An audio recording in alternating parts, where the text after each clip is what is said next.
All right, you guys, I love this question. I'm going to answer it for you. It says, hey, Angel, can you do a video on how and why to stop people pleasing? How to deal with people who have something mean to say?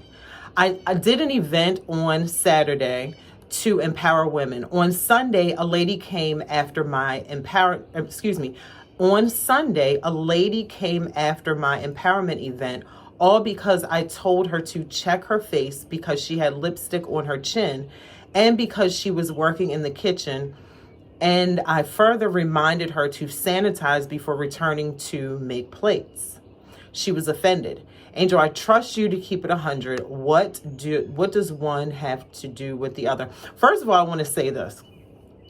This last sentence, or the sentence before last, Angel, I trust you to keep it 100, is so funny because only a stranger says that to a life coach. Like a family member. Chill.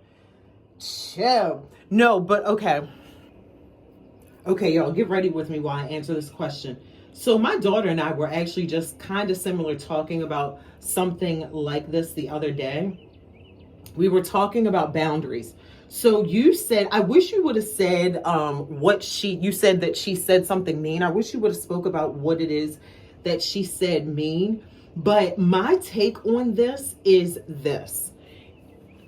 It doesn't sound like you are people pleasing, because let me read you the definition of people pleasing. People pleasing, I Googled it.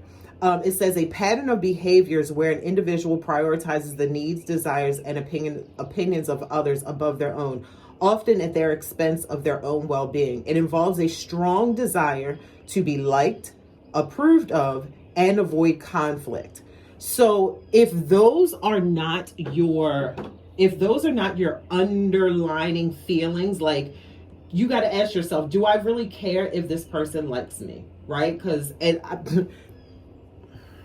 at this stage in our life, I think we should know that 10% of the people that we meet, Joyce Meyer told us this, y'all, 10% of the people that we meet are not going to like us, and vice versa. So that's number one. Like, just like, be okay with the fact that, somebody don't like you, right? If that is your thing. And then you said, you did the event, Okay, so you telling her about, like, the lipstick on her face is like, okay, I understand that. That's like, what women do, what we do as, women, girl. I said, fix your lipstick. Some people won't do that. Some people won't say that. Some people are afraid to be that quote unquote outspoken or what have you. And so that part is like, okay, cool, I get that. Like, that's what women do. But then when you went on to say that you further told her to sanitize her hands before she went back into that kitchen, to me, now that's where I draw the line, buddy. Trust the process, y'all. That's where I draw the line. To me, in my mind, and I'm a very outspoken person, to my detriment sometimes, and I'm gonna tell you about that in a minute.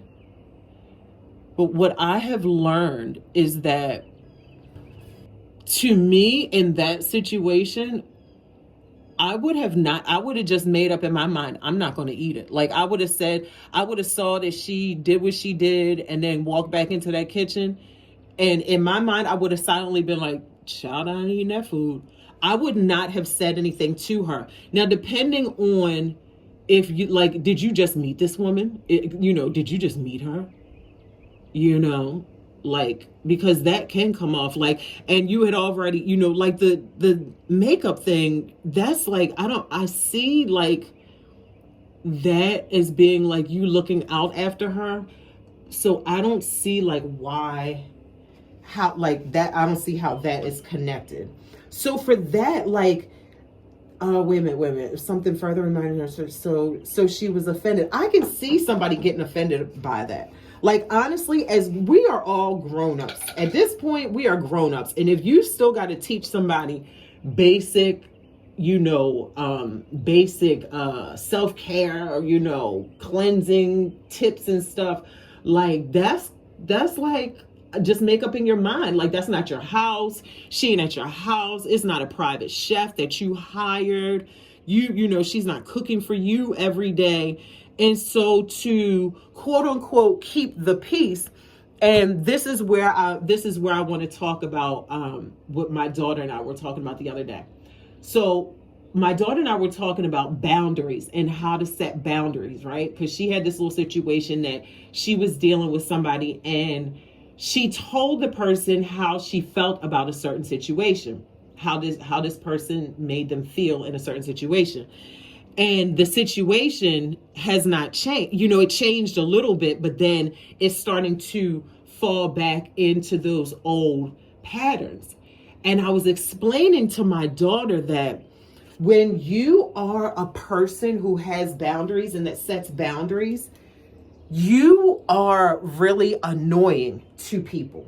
You're the one who always got something to say. You're the one who, you can be perceived as, does anything ever satisfy her? And so what I've learned is depending on who the person is in my life. For instance, my husband, I'm going to keep reinforcing boundaries, right? Because that's human nature. That's just how we are, who we are. We, fall out of line or out of alignment, and vice versa. You get used to one another. You stop doing certain things. And so I'm good. That relationship is worth reinforcing the boundary. So with other people, it's just, you got to make up in your mind, it's just not worth it. Like, understand, like I said, if she ain't your private chef or that's not your homegirl and you just met her, like, sit this one out. Eat when you eat on the way home. Get something to eat on the way home, child. Don't eat there. And quote unquote, keep the peace. Be likable. Be a person that people want to be around. I'm telling you because I know, because this is my personality. Like, I know this. My mother has, like, I got my personality from my mother. My mother is the type of person who always got something to say. But it's literally always something good. Like, I'm not saying it's something good, but it's always something constructive. And like, I did a video a while back, like, we need those people. We do. Depending on the relationship, though, depending on who that person is to you. If this is a person that you love, that you are in a serious relationship with, then to me, that's worth reinforcing the boundary. So to me, you got to ask yourself, do you really think you're a people pleaser? Because that doesn't, telling somebody to clean their hands before they go back into the kitchen, like, to me, that does not give people pleasing energy or vibes. I mean, y'all let me know in the comment section. Usually if you're a people pleaser, you just kind of keep your mouth closed and you kind of do what people tell you to do. Honey, you sound like a leader that just might be annoying, because that leaders are. We are, because we always got something to say. So that's my take. That's my answer to the question of the day. So if anybody else has a question and you want my answer, let me know. And I'll answer your question. Teresa, I hope that helped you. That is your name, right? It is Teresa, right? Right. I think it's Teresa. I think so. All right, y'all. Okay, we starting to bring it together. But anyway, I'll talk to y'all later. I hope this video helped you, and I'll see you guys in the next video. Now, y'all know my look ain't done until I apply this pink ashy lipstick. Yes. Give me all the ash. Actually, this one is not the same that why is it so, I don't want that light. Okay. Y'all see that? It's not super ashy, but it's still ashy. Now, the party don't start until the ponytail gets here. This is literally my favoriteest hairstyle on the planet, with pink lipstick. It makes me feel like a real life Barbie. I can't help it. I can't help it. I can't help that I feel like a real life Barbie when I get dressed up. Okay, bye y'all, for real.